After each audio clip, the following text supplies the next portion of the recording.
काशी का। प्रलय हो जाता है, जब सृष्टि का प्रलय भी होता है तो भी काशी का कभी भी प्रलय नहीं, काशी प्रलय में विलीन नहीं होती है, काशी का विनाश होता ही नहीं है। जो काशी विश्वनाथ में हमारे विश्वनाथ जी बाबा, भोले बाबा विश्वनाथ के रूप में विराजमान है, काशी वाराणसी, तो वो काशी क्षेत्र का विनाश कभी होता ही नहीं है। जिस समय सृष्टि का प्रलय होता है उस समय काशी को प्रभु अपने त्रिशूल में धारण कर लेते हैं। देखिए, एक तो काशी का, एक तो वैकुंठ का कभी भी विनाश नहीं होता है। वैसे तो विनाश किसी चीज का नहीं होता है। जो हम संहार बोलते हैं, तो संहार का मतलब है भगवान शिव, भगवान भोले अपने में विलीनीकरण कर लेते हैं, समाहित कर लेते हैं, तब उस समय कुछ दिखाई नहीं देता है। लेकिन ये फिर भी दिखाई देते हैं, काशी और वैकुंठ।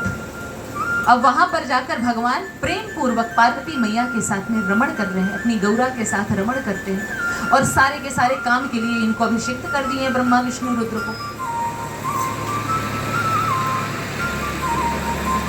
तो ब्रह्मा जी जब सृष्टि की रचना करने लगे, तो ब्रह्मा जी जब सृष्टि की रचना की तो सबसे पहले अविद्या की उत्पत्ति हुई। अविद्या क्या है? विकार, अस्मिता, राग, द्वेष, रजोगुण, तमोगुण, ये सब चीजें पैदा होने लगी। अविद्या में खड विकार भी होता है, काम, क्रोध, मद, लोभ, मोह, मात्सर्य, षड विकार, खड विकार बोलो, षड विकार बोलो, छह विकार, ये सारी चीजें पैदा होने लगी। तो ब्रह्मा जी ने कहा, बाप रे बाप, ये तो गलत कार्य हो रहा है, लेकिन अब पैदा तो हो चुका है। देखिए, संसार की सृष्टि अच्छा और बुरा दोनों मिलाकर होता है। अगर सब अच्छा ही अच्छा रहे तो इस संसार की रचना हो ही नहीं सकती। हम मानव भी तभी बनते हैं जब हमारे अंदर कुछ अच्छाई कुछ बुराई होती है, तब मानव की रचना होती है।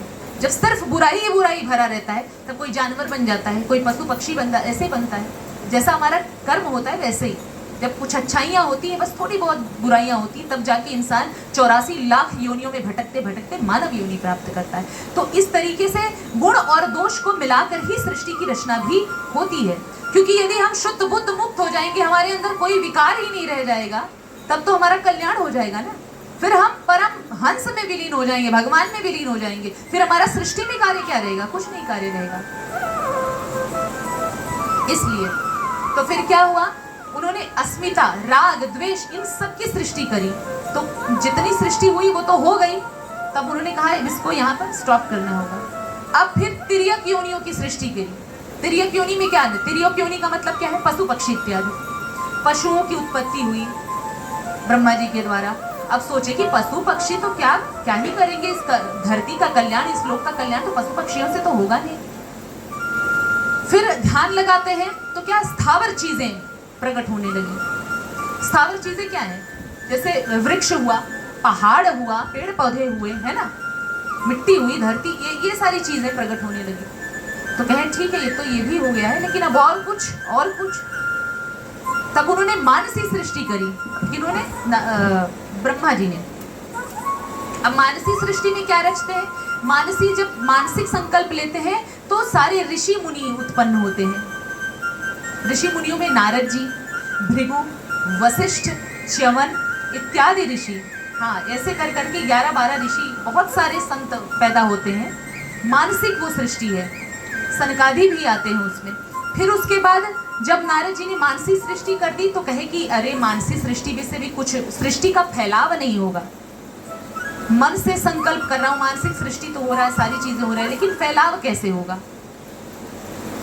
तब उन्होंने आराधना शुरू कर दिया। फिर संकल्प लिया कि अब तो मुझे नारायण का सहारा लेना पड़ेगा। ध्यान करते हैं, नारद का सहारा लेते हैं, ध्यान करते हैं, तो नारद, तो हमारे जो विष्णु जी हैं, विष्णु जी का अंश एक पैदा होता है अंड के रूप में, एक अंडे के रूप में, एक बीज के रूप में। लेकिन अब उस बीज का आराधना शुरू कर देते हैं ब्रह्मा, बीज का भी आराधना शुरू कर देते हैं ब्रह्मा, तो भी उस कोई फलीभूत तो होता नहीं है। तो नारद जी, ब्रह्मा जी अब विष्णु जी का बोलते हैं कि हे प्रभु, अब आप मुझे ज्यादा प्रतीक्षा मत करवाइए, आप ही प्रकट होकर के, जब तक आप प्रकट नहीं होंगे तब तक जो है मेरा मार्गदर्शन अच्छे से नहीं होगा। अब विष्णु जी ही उस अन्न में प्रवेश कर गए। वो जो बीज है उसी में 24 तत्वों के रूप में प्रवेश हो गए। बोलिए भगवान विष्णु की जय। 24 रूप ऐसे ही है कि 5 तो तत्व हो गए जो क्षिति जल पावक गगन समीरा, यानी पृथ्वी जल अग्नि वायु आकाश, इन्हीं 5 तत्वों से भी तो हमारा शरीर बना हुआ है। फिर इसके जो शब्द स्पर्श रूप रसगंध, ये 5 तत्व तीनों गुणों को मिलाकर, रजोगुण सतोगुण और तमोगुण, ऐसे कर करके जो है 24 तत्व मिला करके ही प्रभु ने पहले अपने आप को बनाया, अपने शरीर का निर्माण किया। तो कहते ब्रह्मा अब मेरे ही शरीर से तुम पूरी सृष्टि का निर्माण करोगे। तो सारी सृष्टि का जब निर्माण कर देते हैं ब्रह्मा जी, तो अब ब्रह्मा जी कहते हैं कि देखिए सृष्टि का विस्तार तो ऐसे तो होने वाला नहीं है, क्योंकि सनकादिक मुनि को जब आदेश दिया ब्रह्मा जी ने, तो सनकादिक मुनि कहे कि देखिए मैं सृष्टि के रचना में इस सब पल्लड़ों में नहीं पढ़ूंगा, इस पचड़ों में पढ़ना ही नहीं है मुझे ना ही अपना परिवार बढ़ाना है, ना ही गृहस्थ धर्म को स्वीकार करना है, तो मैं ये कार्य आपका नहीं कर सकता। अब ब्रह्मा जी को उसी समय क्रोध आता है। तभी तो भगवान, जब ब्रह्मा जी को क्रोध आता है तो उनकी भ्रुकुटी से नील लोहित, नीले और लाल रंग के प्रभु रुद्र जो है पैदा हो जाते हैं। बोल